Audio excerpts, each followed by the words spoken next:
Bem-vindos todos de volta, pessoal. Essa é a nossa última aula teórica aqui do curso, justamente sobre aquilo que nós vimos na sala de aula, a equação que falta na dinâmica das rotações, que é basicamente, no fim das contas, como todo o restante do curso, é a questão de escrever a segunda lei de Newton, né? Todo o curso é sobre a segunda lei de Newton, por um corpo que gira, um corpo rígido girando. Então, nós vimos que finalizamos a aula passada vendo a correspondência que existe entre as variáveis da dinâmica da linear, né, da dinâmica linha reta, como o objeto se move em linha reta, e a dinâmica da rotação.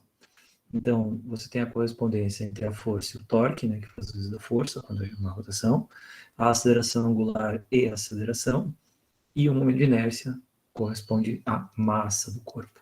Tá? Nós já vimos tudo isso, né, e toda o restante, né, deslocamento vira deslocamento angular, velocidade vira velocidade angular, aceleração angular, tudo isso, energia cinética de rotação, vira energia cinética de rotação e assim por diante. Então, só que, como eu fechei a aula, faltou dizer, né, quem era o análogo da rotação para a variável momento. Lembrando que o momento é o produto da massa pela velocidade. Então, aqui, o torque numa partícula que se move uma trajetória qualquer.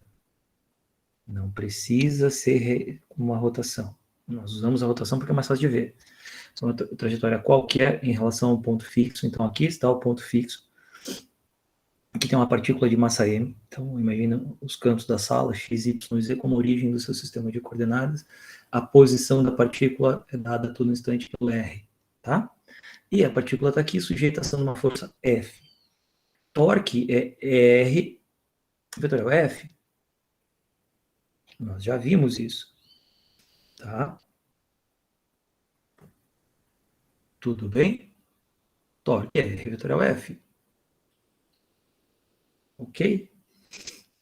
Então, vamos definir da mesma forma, usando o produto vetorial, o momento angular de uma partícula. Para uma partícula, eu estou usando L minúsculo, tá? Com R vetorial P.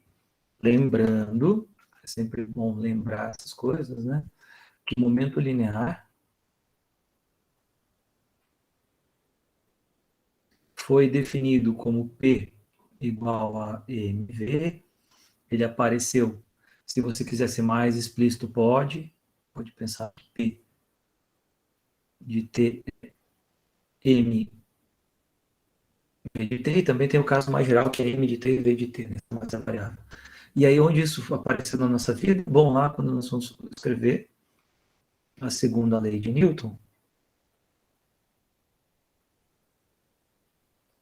como sendo o somatório em I de Fi, de uma partícula, todas as forças que atuam na partícula, é igual a P de T. Então, o nosso objetivo agora passou a escrever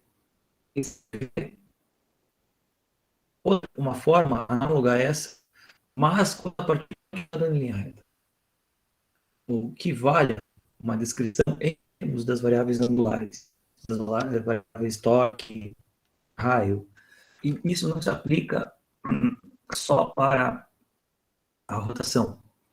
Eu posso definir esse objeto matemático, aqui na aula de geometria, isso é um objeto vetor dado vetorial dos outros. Desde que o raio exista o momento da partícula, ou seja, a partícula x e andar a uma certa velocidade, você pode determinar a origem do sistema de coordenadas se quiser. A distância da partícula da origem ao longo do tempo é o raio. E esse cálculo, o vetorial P te dá o L. Okay? Essa conta é simplesmente daqui para cá é fazer um produto vetorial. Agora, quem é o L? Tá? Então, veja, a partícula não precisa estar girando em torno de um ponto para que a gente possa definir o momento angular. Ela poderia estar andando em linha reta, com P constante aqui. Assim tem o L. Tá bom? Nós vamos ver isso em detalhes. Tudo bem? Agora, se eu definir que o momento angular da partícula Lzinho é igual a raio vetorial P, agora eu quero escrever algo como a segunda lei de Newton, eu quero saber a variação temporal desse cara. Então eu vou aplicar a derivada temporal no momento angular. Isso vai ser a derivada temporal do produto R vetorial P. Até aí, nada demais, certo? Agora, vamos no seguinte, abrir essa derivada. É um produto. Então, é ddt de R vetorial, produto vetorial P, mais R, produto vetorial, ou derivado tal, ddt de P. Ok? Seja lá quem for, se a massa é constante ou não, tudo isso é válido da mesma forma. Só que agora, note o seguinte, quem é dr dt? R ponto, que é o dr, é também conhecido como vetor velocidade, né? Derivada da posição. Então, esse primeiro termo aqui, eu vou calcular em verde, ele é v vetorial e o momento é mv, ok? Como a massa é uma constante, pode sair do produto vetorial aqui, vai ficar mv vetorial v. Quanto tem o módulo disso? Bom, o módulo desse cara aqui, só um vetor, porém, olha só, ele é m módulo de v, seno do ângulo entre v e v, mas o ângulo entre o vetor e ele mesmo é zero, né? Zero redondo, o ângulo formado. Então é seno de zero, e o seno de zero é zero. Ou seja, tudo isso é para dizer que esse primeiro termo é zero. Então eu tenho que a derivada do momento angular é R vetorial. E olha para esse outro termo. Quem é dPdt? Bom, nós acabamos de revisar que dPdt é F. Então, R vetorial dPdt é R, esse termo é R vetorial F. Vou chamar de força resultante externa. Força resultante total, força resultante é somatória. Então, eu defini uma coisa, momento angular, cuja derivada temporal é R vetorial F. Ok? Olha que bonito. Agora, eu preciso que vocês voltem e relembrem quem é que está aqui. Quem já percebeu? Ótimo. Vamos olhar aqui. Né? F é dPdt. E aí, quem é R vetorial F? Do que a gente tinha visto anteriormente, né? R vetorial F é o torque. Então, eu defini uma coisa que é isso aqui é igual a R, desculpa, ao torque. Olha que bonito. Eu defini uma quantidade de momento angular, cuja derivada é igual ao torque. A gente não tinha, pode ser o torque res aqui, no resultante. A variação é igual ao torque. A variação do momento linear é igual à força.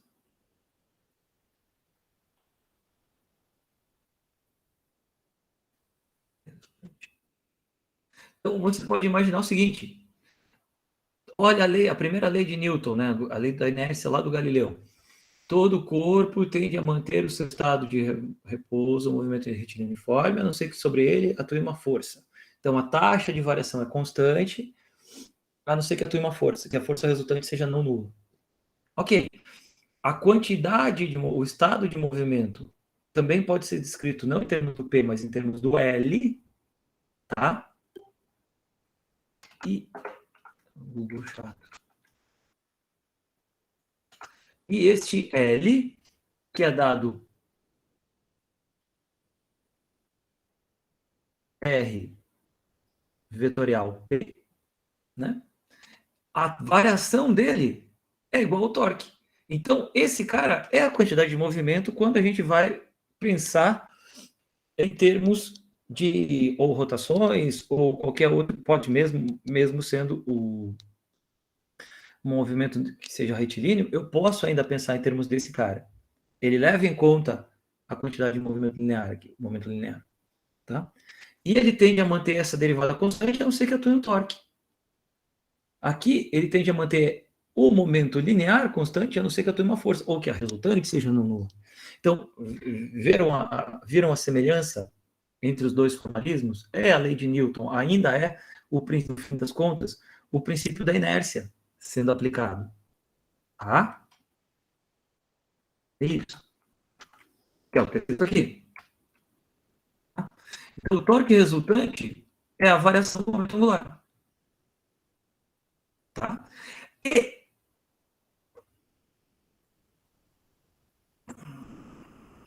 se o torque for zero, bom, se o torque é zero, a derivada é zero. Se a derivada do treco é zero, o treco é uma constante, certo? No caso aqui é um vetor constante. Tá? Então, o que acontece? Ele é constante. Se o torque resultante for nulo, o momento angular se conserva. É óbvio. A gente tem, se a força resultante é nula, o momento linear se conserva. Se o torque resultante é nulo, o momento angular se conserva. É a mesma coisa. Você já viu isso tudo em termos de força. Agora estou falando em termos de torque, e momento angular. Só que isso tem consequências. Ok, é constante. E aí? Muito bem. L é um vetor. L é R vetorial P. P é mv. Então, para uma partícula, a partícula está aqui, ela tem velocidade v, no plano x e y a velocidade, e raio r, a distância da partícula até a origem. Tá? Como nós vimos lá do produto, das regras de produto vetorial, aquela aula de vetor super importante no começo do curso, se o vetor L é R vetorial P, ele tem que ser mutuamente ortogonal ao raio R e mutuamente ortogonal ao vetor P. Os dois vetores aqui. Aqui está o L, né? L é R vetor P. Isso significa que se R e P estão num plano, L é perpendicular ao plano. Simplesmente vem do fato de que L é R vetor P. Tá? L é igual a R vetor P. Isso significa que se esse for o raio da partícula e esse for o momento da partícula, tá? Como que eu faço para calcular o L e ver onde ele está? Coloco os dois vetores, vou até pintar com cor diferente aqui o vetor transladado, tá? Vou transladar aqui o vetor R. Transladei o R para cá. Aqui ainda é o R, tá? Na origem da mão e giro o primeiro na direção do segundo. R vetor P. Girei. Então, a regra da mão direita, ou seja, os dedos ficam aqui e o seu dedão vai dar a direção do L. Então, aqui está. Eu giro o primeiro na direção do segundo, os dedos ficam nesse sentido aqui, o sentido da rotação, tá? E o L vai ser dado pela regra da mão direita. Então, o L está aqui, ó. Opa, agora eu preciso que ele seja bem vertical. Aí, L. L, né? E ele tem que ser mutuamente ortogonal ao P e mutuamente ortogonal ao R. Capite? Lembram da regra do produto vetorial? Pois é essa a regra. Agora, só para ver se vocês estão lembrando tudo de vetores.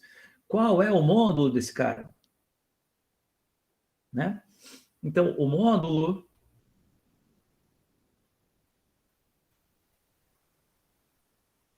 isso, desculpa. O módulo desse cara é dado pela área desse paralelogramo. Eu copiei o vetor R lá em cima, copiei o vetor P aqui. E essa A, né, a área, é numericamente igual ao módulo do L. Tudo bem? Então, L é um vetor que ele é perpendicular ao plano que contém os vetores R e P. Ele é, dito de outra forma, ele é mutuamente ortogonal ao mesmo tempo ao R e ao P, por isso que ele forma 90 graus com o plano, tá? Ok? E o módulo do L vai ser igual à área dada pelo paralelogramo. Aqui eu dei a entender que o R e o P também podem ser ortogonais, mas não precisa. Essa área aqui, como nós já vimos, como calcula na aula anterior, ela é módulo do R, módulo do P, seno do ângulo entre R e P. Tá bom? Estaria esse ângulo aqui, θ, RP. Muito bem. E o sentido é o dado pela mão direita. Então, ele poderia estar aqui, né? Esse L' aqui, na verdade o menos L, também é ortogonal ao R e ao P, só que da ponta para baixo. Esse é o menos L. Quem diz o sinal? É a regra da mão direita, polegar. Bom, isso é a definição do L. O que a gente tinha visto é que se o torque é constante, pela equaçãozinha aqui, o L é constante também. Então, significa que o L está preso aqui. Se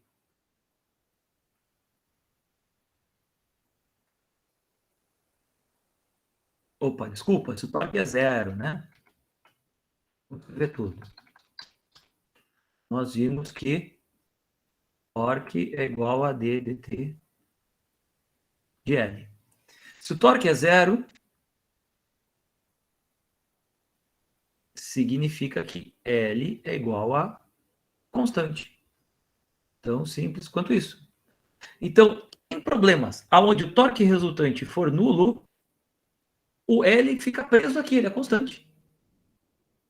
Significa que a partícula, né? Vamos redesenhar essa situação. A partícula, lembra, eu copiei o R aqui, mas o que eu quero mostrar é isso aqui. Aqui está o R, a posição da partícula, e aqui está o P. Mesmo R, mesmo P. Aqui está o L. Se o L é constante, a partícula vai ficar presa nesse plano, né? Esse é o eixo X, e esse é o eixo Y. O L está no eixo Z. Se o L é constante, significa que a partícula vai, os setores R e P vão ficar presos no plano XY, ou seja, a partícula só vai poder andar aqui. Se o torque for nulo, e o L é inicialmente assim, a partícula vai ficar presa no plano XY. Tá? Isso é muito importante. Bom, se o torque é nulo, RP mantém-se num plano perpendicular a L, no caso aqui é o XY, tá? Durante o movimento. Tudo bem? É o que a gente acabou de ver. Então, o momento angular dessa partícula aqui, ó, não precisa o ângulo ser 90 graus. Aqui está a origem, aqui está o R, aqui está o P. Tá bom? Como que eu calculo isso? Se o ângulo não é 90 graus. O ângulo, eu copiei o R aqui, está o vetor R, né? Rzão é o módulo dele, Rzinho vetor, é o módulo dele na direção do R chapéu. Então, eu posso fazer R vetorial P, né? E eu posso ou decompor o raio na direção do momento, ou o momento na direção do raio. Como assim? Assim, ó. Primeiro, vamos decompor o momento na direção do raio. Então, eu pego momento paralelo ao raio, vai ser momento seno, cosseno φ, e o momento perpendicular ao raio, formando 90 graus ao raio. Esse é o momento transverso. Momento paralelo ao raio, momento perpendicular ao raio. Então, quem é o L? O L é essa área aqui. Quanto vale essa área? É a área de um retângulo, base vezes altura. Quanto vale essa base? R. Quanto vale essa altura? P transverso. Quanto vale o P perpendicular aqui transverso? P seno, né, cateto oposto, I. Ok? Então, L é, o módulo do L é módulo do R, módulo de P seno φ. Tal qual estava escrito aqui. Mas essa não é a única decomposição possível. Eu posso deixar o P quietinho aqui no lugar dele e decompor o raio. Assim, ó. Né? Então, eu pego o raio perpendicular ao peso, ao momento, e o raio paralelo ao peso, ao momento. Então, P está aqui, eu só translado para cá, e eu pego o raio transverso aqui. O braço da alavanca, né? O raio transverso. E aí a área é R transverso P. O módulo, né? O tamanho dessa área aqui. Então, tanto eu posso decompor o momento na direção do raio, ou o raio na direção do momento, tanto faz. Ainda vai ser módulo de R, de L, É módulo de R e módulo de P seno φ. Ok? Agora, vamos andar um pouquinho mais nessa história. Ok? Suponha o seguinte. Tá? Se a força que age sobre a partícula nula, ela vai seguir uma trajetória constante. Força nula, né? Lembra? F é dp dt. Se a força é zero, o momento é constante. A analogia continua válida. Se isso é zero, já vimos tudo isso, obviamente. Significa dizer que P é igual a constante. Massa vezes velocidade é constante. Vetor constante. Ou seja, a direção do movimento da partícula não muda, né? Ela segue em linha reta. Tá? Por outro lado, torque é igual a R vetorial F. Se o torque é nulo, se a força é nula, o torque é nulo. E se o torque é nulo, o momento angular é constante. Certo? Então, se a força é nula, o momento linear é constante, o torque é nulo e o momento angular é constante. Tá? Então, da mesma forma que a gente tinha visto aqui, ó, vamos decompor o raio em raio perpendicular ao movimento e raio paralelo ao movimento. Tá aqui. Então, o raio perpendicular é esse. Então, a partícula vai andar em linha reta. Ela saiu daqui com velocidade 60 km por hora e continua andando a 60 km por hora e segue a vida a 60 km por hora. Esse aqui é o momento dela. A origem do sistema de coordenadas está aqui. Então, R é a distância da partícula à origem. O raio transverso é exatamente esse. E nenhuma dessas duas coisas, momento e raio transverso, muda ao longo do movimento retilíneo dessa partícula. O raio muda, mas o transverso não. Tá? Quando ela está aqui, nesse ponto, o raio transverso é esse, é R seno φ.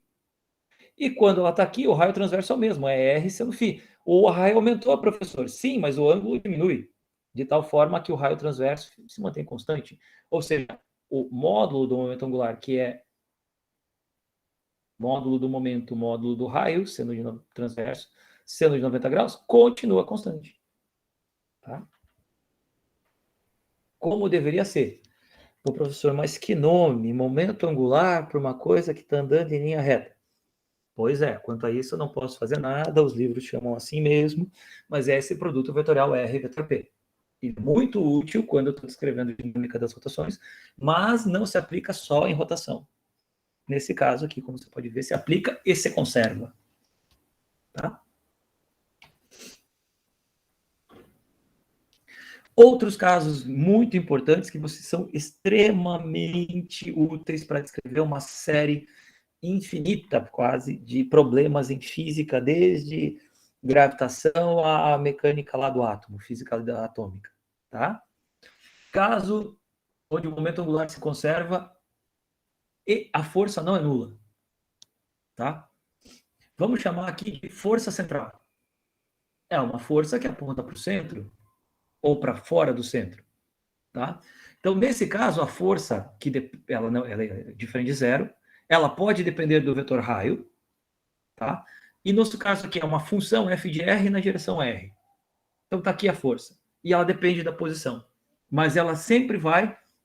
Esse aqui é o caráter do módulo dela, né? O sentido. Mas a direção é sempre menos r, ou mais r. Tá? Ela não tem nenhuma componente perpendicular aqui ao raio. Ok? É isso que está escrito aqui. Então, nesse caso, calcula o torque. dl dt é igual ao torque, que é R vetorial R. Só que R vetorial, isso é um número, né? Uma função, mas é um escalar. R vetorial R é módulo de R, módulo de Rzinho, seno dos dois. Só que o seno entre os dois é zero, né? E o seno de zero é zero. Nós já vimos isso. Significa que se a força for central, se a força só apontar para o centro, sendo explícito, se a força é centrípeta ou centrífuga, o torque é nulo. Se o torque é nulo, o momento angular é uma constante. Ok? Então, tem força, não tem torque, e isso implica que o momento angular se conserva. É constante. Tá? Então, fica esse exemplinho aqui para ilustrar. Então, que exemplo é esse? Esse é um clássico, você vai achar isso resolvido em quase todos os livros de física. Halliday, Tipler, Sias, Moisés, é um clássico, tá? Suponha uma mesa sem atrito, tem uma bolinha aqui de massa m presa por uma corda, tá? E ela está com velocidade v. Então, o movimento da bolinha, obviamente, é limitado ao plano da mesa. Ela tem uma velocidade v inicial. E aí, ela tá, se a velocidade mantém um módulo constante, ela fica descrevendo um movimento circular uniforme aqui, só a direção do vetor velocidade muda, né? Nós já vimos tudo isso. Agora, suponha que tem uma corda aqui, essa corda passa por um buraco, e embaixo da mesa tem uma pessoa aqui puxando a corda com uma força F. Imaginando a corda sem massa, blá, blá, blá, a força F é transmitida exatamente aqui para a bolinha, e ela aponta, obviamente, para o centro. Certo? Então, já deu para ver que a força é centrípeta. Ok? Pelo que a gente acabou de ver, nesse caso, o torque é nulo. Isso significa que o momento angular é uma constante. Tá? Então, conforme você puxa a corda aqui, né, o raio da órbita diminui. O que acontece com a velocidade? Eu já estou falando órbita, mas não tem planeta nenhum orbitando, tá? Não precisa. Esse termo órbita é um movimento circular em torno de um centro. Não precisa ser um planeta, uma lua, uma estrela para estar orbitando. Tá bom? Então, o torque é nulo, o momento angular é RP seno θ, é simplesmente o ângulo entre o raio e a velocidade para um movimento circular é 90 graus, certo? Só que tudo bem, isso aqui é uma elipse, né? Ele vai afunilando aqui, cada vez mais próximo do centro. Porque o raio está diminuindo, a velocidade tem módulo, a direção é perpendicular ao raio o tempo todo, então ele vai afunilando.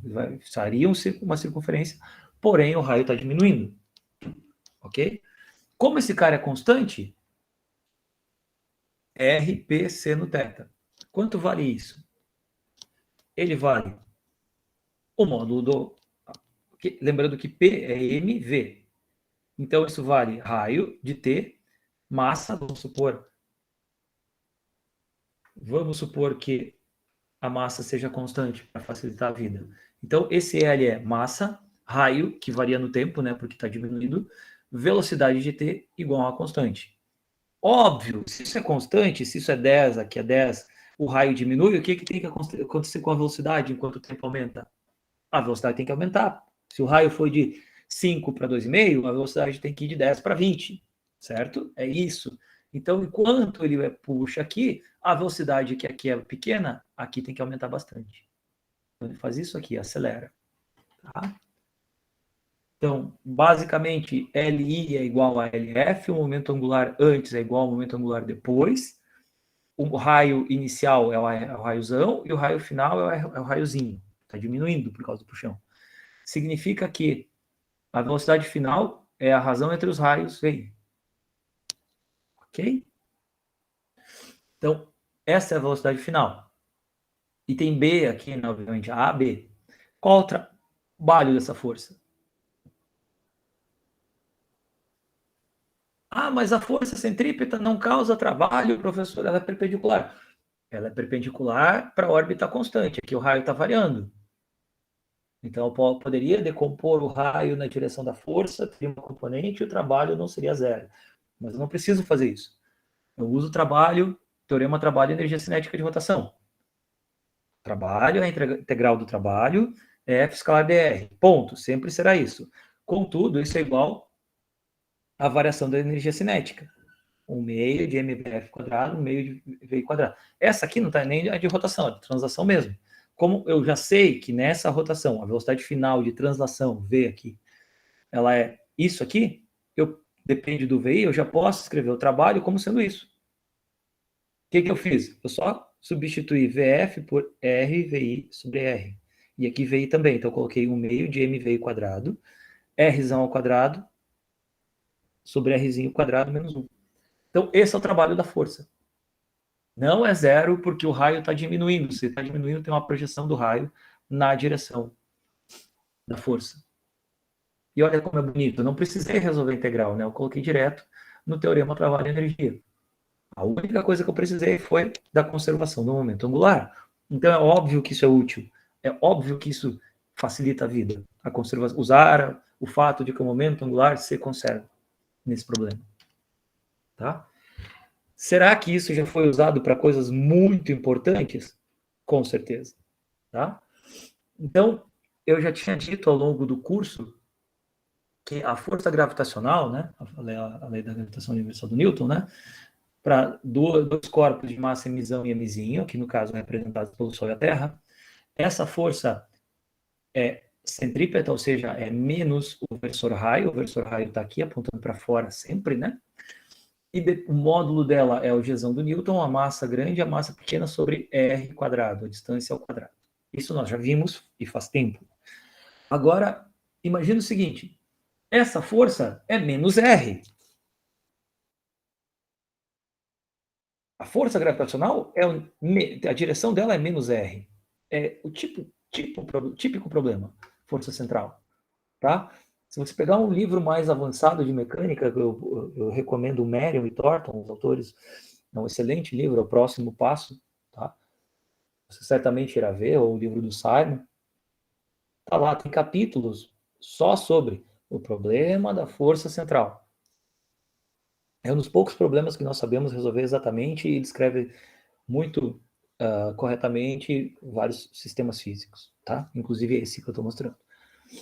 Então, aqui está a força, né? Na direção menos R. Então, a força é aqui, apontando para o Sol, como deveria ser. Então, como a força gravitacional é central, o momento angular da Terra se conserva por um Sol estático.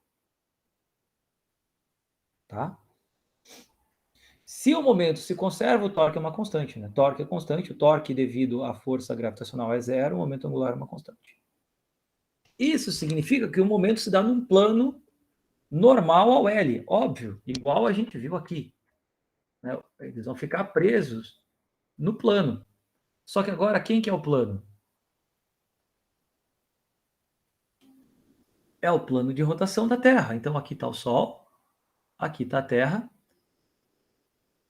esse é o vetor raio, esse é o versor raio, essa é a força gravitacional. Tá? Isso significa que a Terra vai ficar presa aqui. Nesse ponto, suponha que aqui está o momento da Terra, e ela vai descrever uma órbita elíptica, que a gente pode aproximar no primeiro momento por circular com o Sol, circular, tá? Mas para uma elipse, beleza, o Sol num dos focos também a descrição é válida, tá? Ainda assim, força central. Ok? Onde está o momento angular?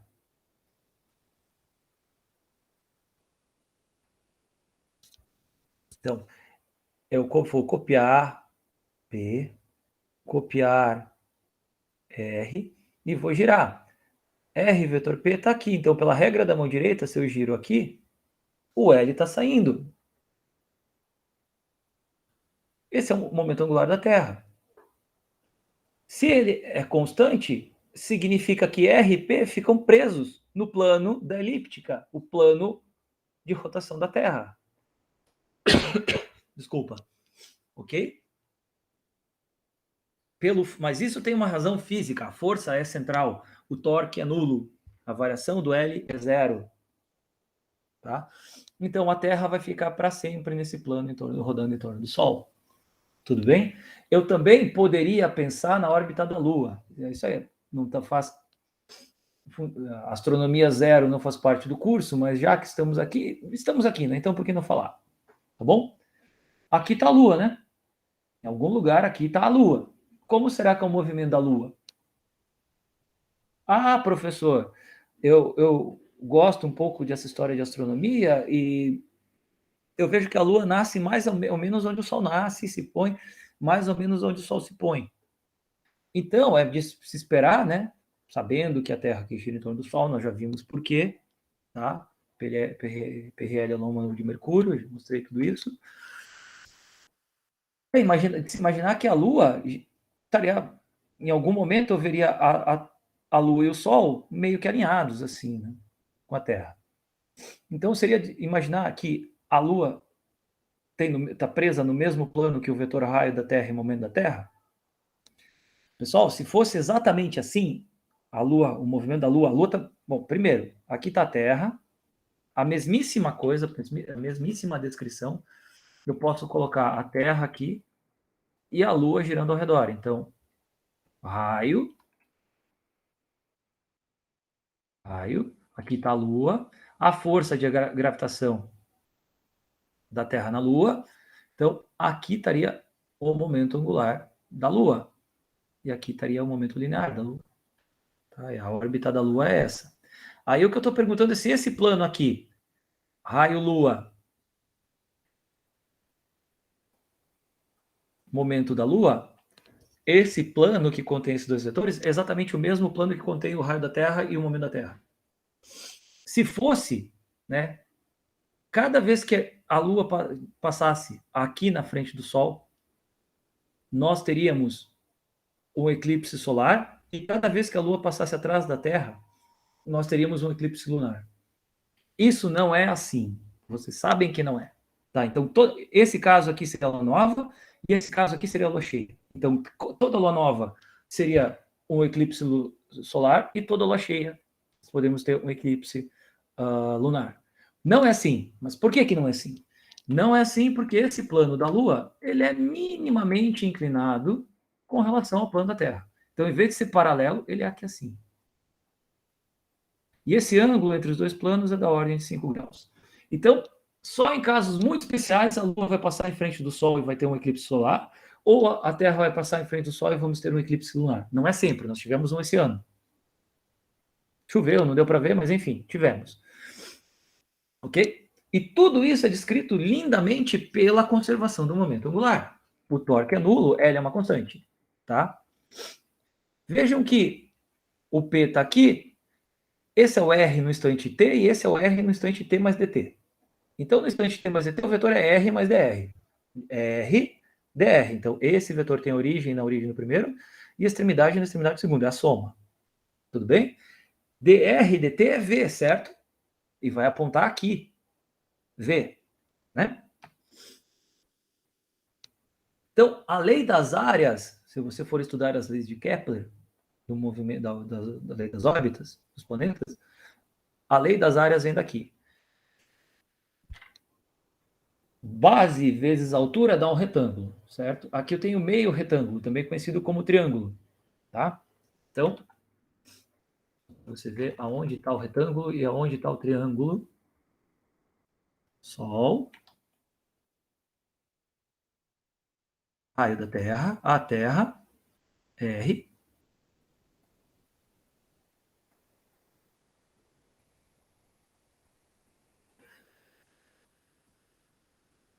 dr, tá? Isso é um retângulo, né? Base vezes altura. Isso aqui é meio retângulo.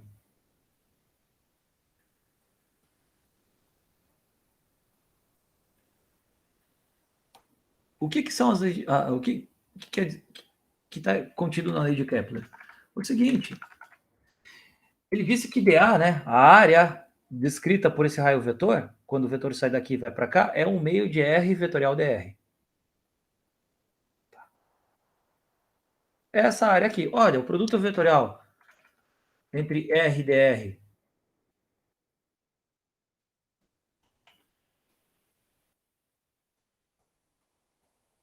RDR, o produto vetorial não é a área do paralelogramo?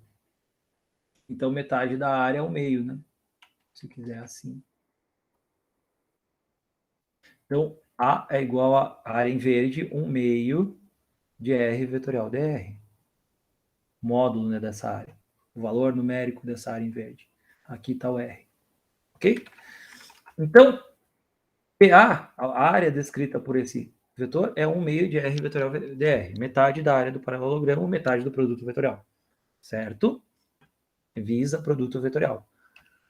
Então, dA dt vai ser o quê? 1 meio de R vetorial, R constante, estão assumindo, né? M dr dt. Quem é o dr dt? É o V. E mv é P, momento linear, e R vetorial P é L. Então, o dA dt é L sobre 2M. E se a força central, a gente já sabe que isso é uma constante. Então, a lei das áreas é a seguinte, a segunda lei de Kepler. O raio vetor que liga um planeta ao Sol, raio vetor que liga um planeta ao Sol, descreve áreas iguais em tempos iguais. Mas isso é simplesmente porque essa área ela é proporcional ao momento angular, que é uma constante, porque a força é central. Então, o que isso quer dizer? Eu desenhei um círculo, mas tudo isso vale para a órbita elíptica. Uma das leis. Os planetas descrevem órbitas elípticas em torno do Sol, e o Sol está em um dos focos da elipse. Tá? Então, aqui é perpendicular também. Tá? Perpendicular. E agora, a lei da área diz o seguinte: se o módulo da área é constante, quando o raio é maior, o dr tem que ser menor, ou seja, a velocidade é menor, né? dr dt é menor, velocidade tangencial, e quando o raio é menor, a velocidade tem que ser maior, para que em um intervalo de 1 segundo ou de um dia, como queira, na verdade, se isso aqui tudo é um ano, né? Então aqui tem bem mais do que um dia, né? Vamos imaginar que isso seja um mês. Então, quando está próximo do Sol, o raio é menor, a velocidade tangencial do planeta é mais rápida. Quando está longe do Sol, o raio é maior, para compensar a velocidade do planeta, o dr/dt, tem que ser menor. Então, a órbita não é assim constante. É rápido, lento, rápido, lento, rápido, lento. Por quê? Porque a força é central. A física a força é central. Igual essa coisinha aqui. Força central. Então, fica muito lindo, porque a posição do planeta é fácil medir. A posição, se você está no planeta, a posição do Sol. Então, isso era uma prova indúbia, cabal, certo? Que veio dos dados do Tycho Brahe e o Kepler analisou depois. Não tinha como, ou ele descartava os dados, dizia que as posições medidas dos planetas e do Sol estavam totalmente errada, ou eu preciso, se eu acredito que a medida está certa e estava, eu preciso levar em conta isso. Força central, se eu lembro da que a força é central, tudo fica claro. Hoje a gente sabe de tudo isso. Mas isso foi um salto de conhecimento para a humanidade. Tá? Enorme.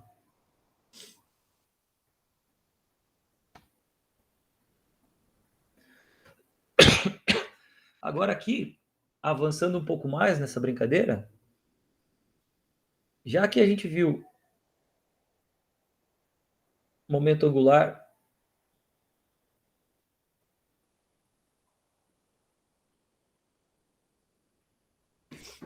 já que a gente viu o momento angular de uma partícula, que o momento é linear é m1v1 para a partícula 1, raio 1, o momento angular é r1 vetorial p1, mr1 vetorial v1. Então ela vai ter o momento angular dela. Para o sistema de partículas, para a partícula 2 eu tenho r2v2, r2p2, né? E para a partícula N, um enxame de abelhas com várias N abelhas, né? Eu tenho o momento Pn, que é MNVN. Cada abelha com a massa diferente aqui. O momento angular é vetor, o Lzinho. Então, o momento angular total é a soma dos Lzinhos. Tá? Ok? Agora, lembrando que para um sistema de partículas, eu posso sempre descrever a posição do centro de massa do sistema como sendo R, e a distância da partícula até o centro de massa como sendo R'.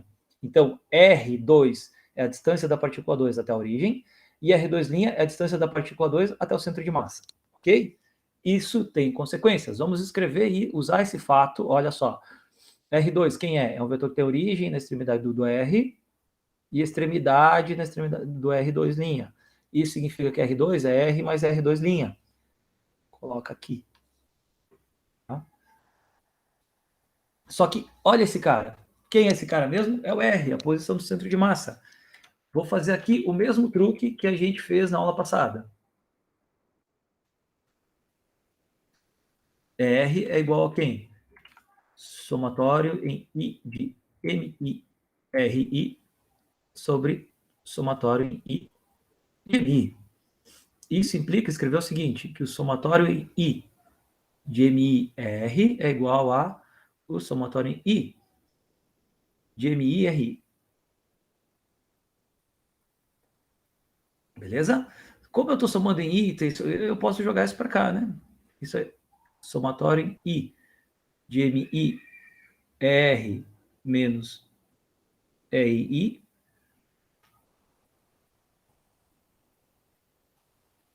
RI.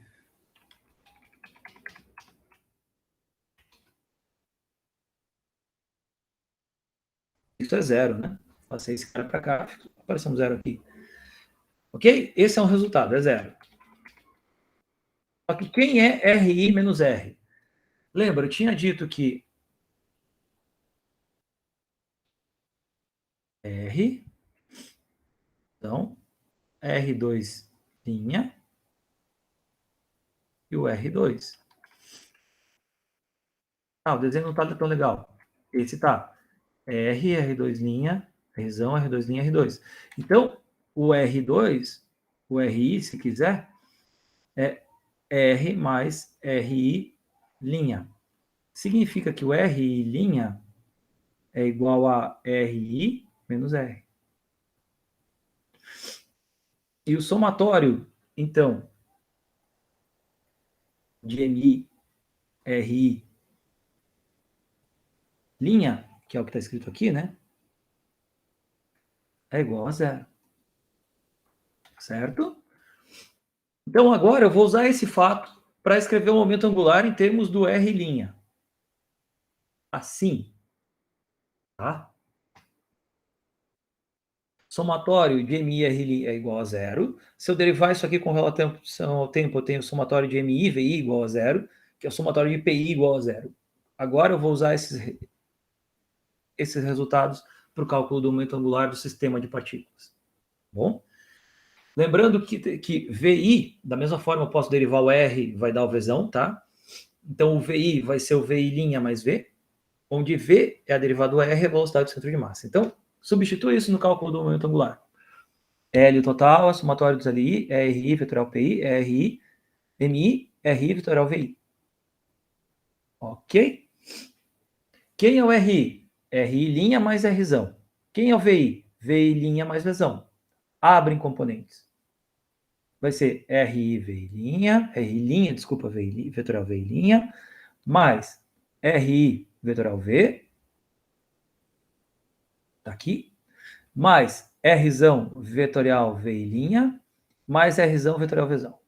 Só que esse Rzão vetorial MI VI' é zero, nós já vimos, e esse MI R' é zero também, nós vimos. Então, como esses dois termos cruzados deu zero, o que aconteceu aqui? Quem é não nulo?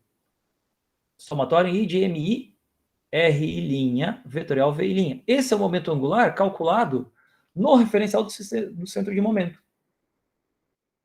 É a partícula girando aqui, com relação ao centro de momento. Tá, ela está girando aqui, mas eu estou calculando com relação ao centro de momento e não com relação à origem. Ok? E esse outro termo que sobrou no nulo é Rzão vetorial Vzão.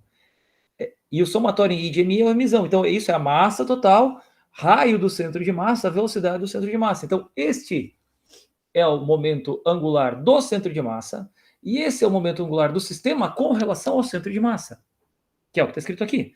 O momento angular do sistema de partículas é a soma do momento angular em relação ao centro de massa, R', com o momento angular do centro de massa. O que é o do centro de massa? É a massa emissão R vetorial Vzão, ou seja, R vetorial Pzão. Note que o momento linear interno do sistema de partículas se anula. O momento angular interno.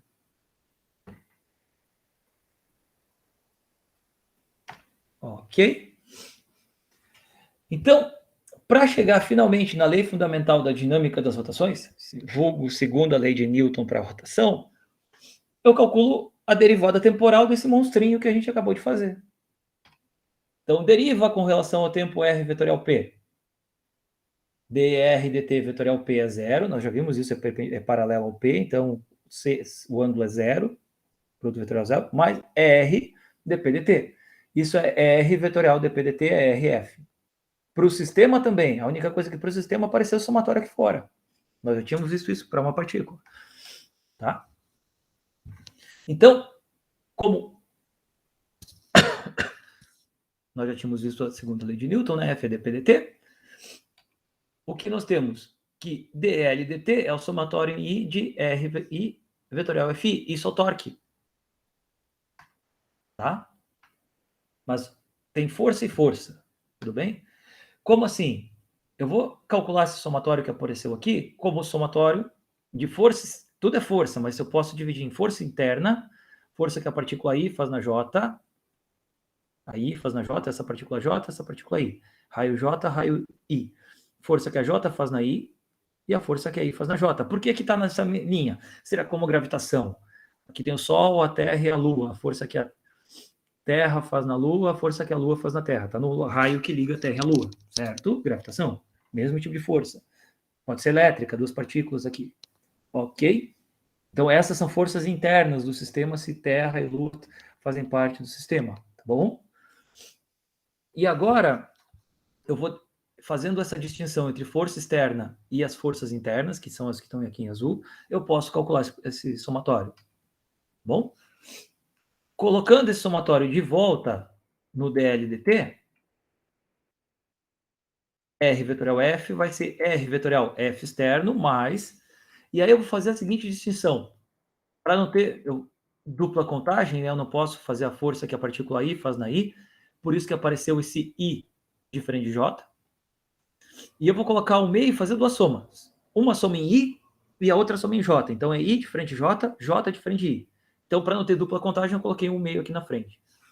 E aí eu faço a força, o índice I, que as partículas I fazem na partícula J, e a soma em J, as partículas J fazem na partícula I. Então, R vetorial FJ em I, mais RJ vetorial FI em J. Então, eu estaria somando todas as que fazem nessa e todas as que fazem nessa. Só não posso somar duas vezes essa. Aí eu tenho essa soma total de todas as forças internas. Tá? Ok? Então, eu tenho RI vetorial as forças externas, mais esse monstro. Vamos olhar um pouquinho esse detalhe. FJ e FJI, o que elas têm de diferente? É um paração e reação, né? Nós já vimos isso. Então, F e J, que aí a força que a I faz na J, é menos a força que a J faz na I, como está desenhado aqui, certo? Então, isso aqui vai aparecer um menos F e J. Tá? Então, eu posso colocar RI menos RJ, vetorial FJ, que está aqui, RI menos RJ, vetorial FJI ou IJ, como queira. O que importa é que esse é o vetor RI, esse é o vetor RJ e esse é o vetor RI menos RJ. Então, RI menos RJ, vetorial FJI, olha, são antiparalelos, né? Quanto que vale esse produto vetorial? Módulo do primeiro, que é o módulo de RI menos RJ, é o módulo desse vetor vermelho. Módulo do segundo, é o módulo de FJI. Seno do ângulo, e o ângulo é 180 graus. Seno de 180 é zero. Ou seja, toda essa ginástica, vir aqui, simetrizar, blá, blá, blá, escrever no meio, é para dizer que esse segundo termo é nulo. Certo? Esse vetor RI menos RJ é antiparalelo ao FJ e o FJI. Então, o que sobrou? O torque externo. Primeiro termo. Este termo. RI vetorial FI externo. Lembra que isso começou com F externo mais as forças internas? Pois bem, eu acabei de dizer que a derivada do momento angular total para um sistema de partículas é igual ao torque externo, o torque resultante externo. Ou seja, a força interna não causa momento angular. Para você ter momento angular, precisa ter força, torque devido à força externa. Tá? Assim como força interna, o sistema não muda o momento do centro de massa, torque interno não muda o momento angular total do sistema. Só torque externo, torque devido à força externa. Ok? E essa, então, finalmente, um semestre inteiro depois, é a lei fundamental da dinâmica, se quiser chamar de segunda lei de Newton, pode, mas eu não acho tão correto assim, porque não foi só o trabalho do Newton para chegar nesse formalismo vetorial, blá, blá, blá, mas ainda é, você pode entender como o equivalente da segunda lei de Newton para a dinâmica das rotações. A derivada, a variação temporal do momento angular total de um sistema de partículas é igual ao somatório I do torque externo I, ou seja, o torque resultante externo apenas. Ok? Além disso, nós podemos definir mais coisas, como, por exemplo,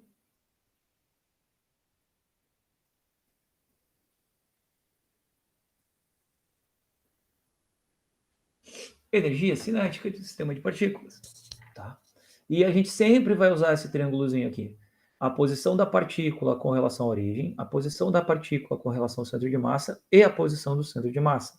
Tá? Esse é o nosso cavalo de batalha. Então, RI é R' mais é Rzão, a gente já viu isso, já vimos isso, já vimos isso, já vimos isso. E agora eu vou usar tudo isso que a gente já viu e aplicou aqui. E agora eu vou aplicar para calcular VI. Então, VI é isso aqui, certo? Então, eu quero calcular a energia cinética. Só substituir esses resultados e olha que bonito. Então, VI é VI' mais V, eu só derivei o triângulo, né? Vzão é derivada do Rzão, VI' é derivada do R' e VI é derivada do RI. Colocou aqui, certo? Então, VI quadrado vai ser VI' mais Vzão, escalar VI' mais Vzão.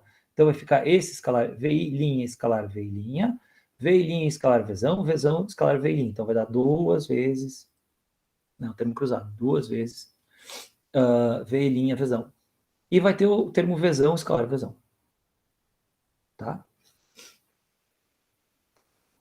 Só que, quando eu fizer VI' escalar VI', vai aparecer o MI, tá? Vzão escalar MI VI'.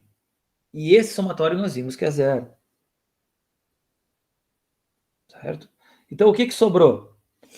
Veio um meio de MI, MI, desculpa, o meio de MI, VI' ao quadrado. Esse não é zero. Sem o quadrado é, com o quadrado não. Mais quem? Um meio de MI vezão. E um meio de MI é massa total, né? Então ficou um meio de Mzão vezão quadrado. Então, o que, que é isso? Refaz a continha e se convence que isso tudo está certo, tá? É só fazer o produto distributivo aqui, escalar, tá? Somatório I, 1 meio de MI VI' ao quadrado, ou seja, é essa velocidade aqui, a derivada desse cara, ou seja, é a energia cinética com relação ao centro de massa, mais 1 meio de Mzão, que é a massa total do sistema, lembrando que são enxames de abelhas muito loucas com, olha só, cada uma com a massa e andando para uma direção, tá?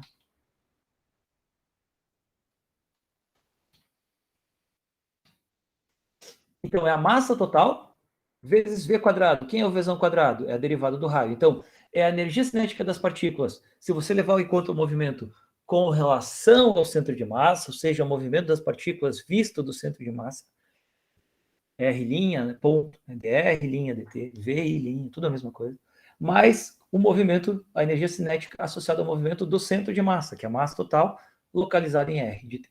Então, V é dr dt. Então, tudo fica bonito, certo? A energia cinética de um sistema de partículas é a soma da energia cinética do sistema em relação ao centro de massa com a energia cinética do centro de massa. Desculpa. Então, rotação em torno de um eixo fixo. Tá? Eu sempre imagino que a partícula está aqui com o raio RI. Eu posso decompor esse raio numa direção paralela ao eixo Z e uma direção perpendicular ao eixo Z, eu chamei isso de ρ. Tá? Então, se eu disser que R é ρ mais Z, ou seja, R é Z mais ρ, tem origem na origem do Z e extremidade na extremidade do ρ, certo? Quem é o momento angular? É R vetorial P, vai ser ρ vetorial P mais Z vetorial P, ok? Rho vetorial P, quem é? É Rho vetorial P, vai dar alguma coisa que é paralela a Z, nós já vimos isso. E Z vetorial P, Z vetorial P vai dar alguma coisa que é perpendicular ao Z, vai estar na direção de Rho, tá? Vamos olhar a direção Z, tá? Que é onde está o L. Se a gente olhar a direção Z, eu tenho o Rho vetorial P, ou seja, onde está o LZ, né? Eu tenho o Rho, LZ vai ser ρ vetorial P. Rho está aqui, vetorial vai estar aqui, né? Paralelo aqui. Ok? Se o eixo é fixo, o momento angular é fixo. Certo? dl dt é z, ou seja, fixo no sentido que ele está, o eixo de rotação é fixo, ele está preso aqui. Ele pode aumentar ou diminuir o módulo, mas a direção de movimento é essa. Então, dl dt na direção z vai ser dl dt de ρ vetorial p. Só que raio, ρ é raio, né? Vetorial p é torque na direção z. Então, o torque fica definido, uma vez que eu defino o eixo fixo e o momento angular nesse eixo, o torque já está definido também, como variação do momento angular. Então, o torque também tem que estar na direção z, porque vai ser ρ vetorial p. Certo? Só que agora, olha que bonito isso. Eu vou escrever P como mv, só que V é ômega vetorial ρ. O raio da órbita é ρ, não é R. Tá? Então, o LZ vai ser ρ vetorial P, substitui P, m ρ quadrado ômega, Z. Então, o LZ é isso, né? mi ρ quadrado. E se eu for calcular o L total, é a soma do LI na direção Z. Então, é o somatório I de mi ρ quadrado, ômega. Quem é o somatório? É o momento de inércia. Olha que legal! Então, da mesma forma que o momento, o torque é I alfa, o L é I ômega. Olha que bonito. Lembra, olha, P é mv. Momento linear é massa vezes velocidade. L é I ômega. Momento angular é momento de inércia, velocidade angular. Então, agora aquela correspondência está fechando. Ok? O torque vai ser o dl dt, o torque na direção C. Então, o torque total vai ser o somatório dos torques, né, a derivada da soma. Substituindo, a soma vai aparecer o I de ômega dt. Lembrando, o L é somatório I de mi ρ quadrado, esse é o I ômega, né? Então eu coloco I ômega no lugar do L.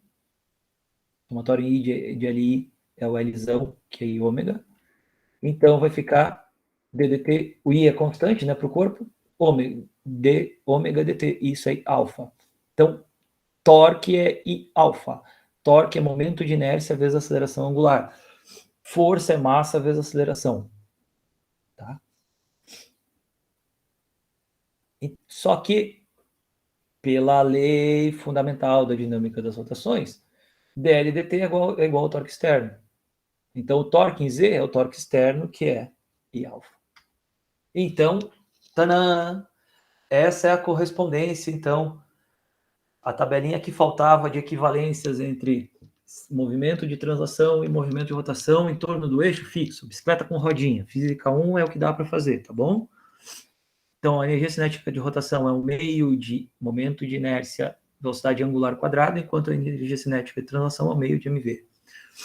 Condição de equilíbrio, aqui, ó, essa linha está toda estática. Nós vamos fazer alguns exemplos disso nas próximas aulas. O que é o corpo em equilíbrio? Eu solto o corpo ali, ali ele para, ali ele fica, ele não se mexe. Obviamente, o somatório das forças tem que ser igual a zero, mas também o somatório dos torques tem que ser zero. Então, se as forças forem iguais, mesmo módulo, mesma direção, sentidos opostos, mas aplicados em pontos diferentes, esse treco vai girar. Tá? Então, esse é o caso especial do caso especial, mas é bonito de olhar, que você precisa forçar também que o somatório dos torques seja zero para que o treco fique parado, fique em equilíbrio. Então, as condições de equilíbrio são essas duas. O somatório das forças deve ser nulo e o somatório dos torques externos deve ser nulo também. Segundo a lei de Newton, eu posso escrever com FMA, F dp dt, torque é I alfa, torque é dl dt. Então, vejam a utilidade da definição do momento angular. Eu parti dela e fiz tudo, certo? O momento, então, linear é mv, angular é I ômega. E eles se conservam. PI igual a PF, LI igual a LF, se a somatório das forças for nulo, somatório do torques externo for nulo. E a potência, que eu não estou mostrando aqui, simplesmente estou dizendo, aqui é força, velocidade, aqui é torque, velocidade angular. Então, eu vou, para não ficar uma aula super longa, eu vou parar a aula por aqui, tá bom? E aí, o que vemos pela frente agora é a aplicação. exemplos, aplicação, dúvidas, mas você já tem todo o ferramental de dinâmica, seja para translação, seja para rotação, você já sabe entender de uma forma ainda um pouco rudimentar, mas o que tem dentro do motor do carro, o que tem numa bicicleta, por que a bicicleta fica em pé, essas são questões interessantes, eu estou só jogando aqui, e na próxima aula, que é o momento de dúvidas, exemplos, aí a gente discute por que a bicicleta fica em pé, né? Você já tentou ficar em pé com a bicicleta parada? Né? Ninguém tem tanto equilíbrio assim, certo? Por que a bicicleta não cai quando você está andando com uma velocidade V para frente? Certo? Tudo isso a gente já tem, todos esses problemas nós já temos condições de abordar com esse formalismo que a gente viu. Além de órbita planetária e mais outras coisas, tá bom? Isso é assunto para uma próxima aula. Muito obrigado e até.